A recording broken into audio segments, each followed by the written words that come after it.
Il y a de cela quelques temps, nous avons parlé à 2 reprises de conseils pour optimiser votre récupération pendant vos efforts. Mais comment améliorer cette même récupération hors séance, c'est-à-dire tout le temps que vous ne passez pas à l'entraînement et où votre corps récupère de vos efforts?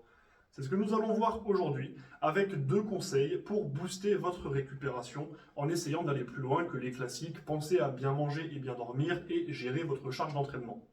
Juste avant de commencer, si vous appréciez ces vidéos hebdomadaires, pensez au like, commentaire, enregistrement, un partage en story ou sur vos réseaux sociaux aide énormément à la visibilité, toute forme de soutien est grandement appréciée. La première astuce semble évidente, mais elle échappe en réalité à beaucoup d'athlètes. Faites ce que vous voulez. Ce point s'appliquera particulièrement aux athlètes de haut niveau qui s'entraînent énormément, mais il reste valable pour tous les pratiquants. La base de la récupération, c'est de récupérer. Et comme nous en avions déjà parlé dans ma vidéo sur les bases de la récupération, se surcharger de méthodes de récup active n'est pas forcément une bonne idée. Aller marcher, faire un peu de zone 2, soit du cardio très léger, une séance de mobilité, un bain froid, des étirements, c'est très bien. Mais n'oubliez pas que la base de la récupération reste de se reposer. Alors évidemment, si vous ne vous entraînez que 2 fois 1 heure par semaine, à moins que le reste de votre quotidien ne soit épuisant, vous n'aurez probablement pas besoin de vous concentrer beaucoup sur votre récupération.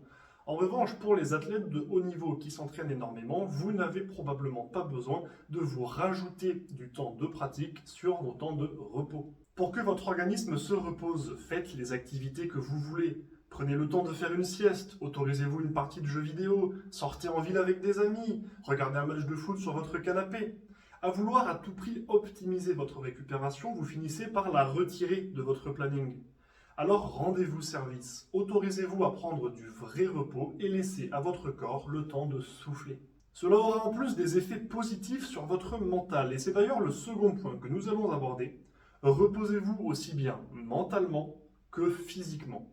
Votre psyché a un effet direct sur votre corps. Si vous êtes en permanence stressé, pressé, voire paniqué dans certaines circonstances, vous empêcherez votre organisme de récupérer correctement.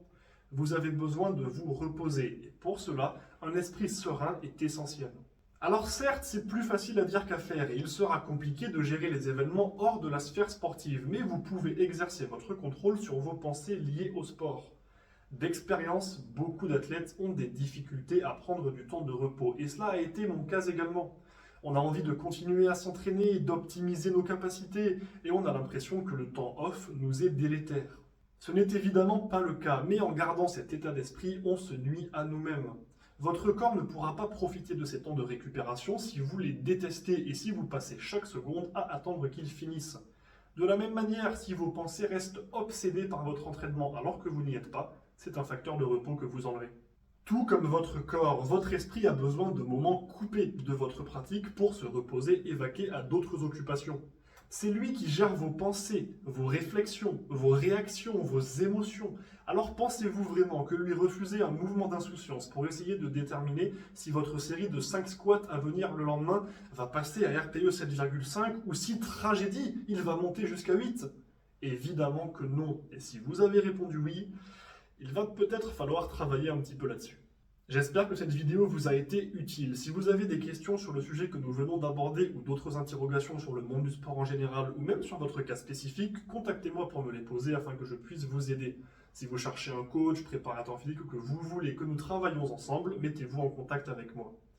N'oubliez pas de partager cette vidéo sur vos réseaux sociaux, de laisser un like et un commentaire pour donner votre avis sur le podcast du jour et pour soumettre des idées de vidéos que vous aimeriez voir sur la chaîne. Sur ce, bon entraînement et n'oubliez pas, rendez-vous fiers.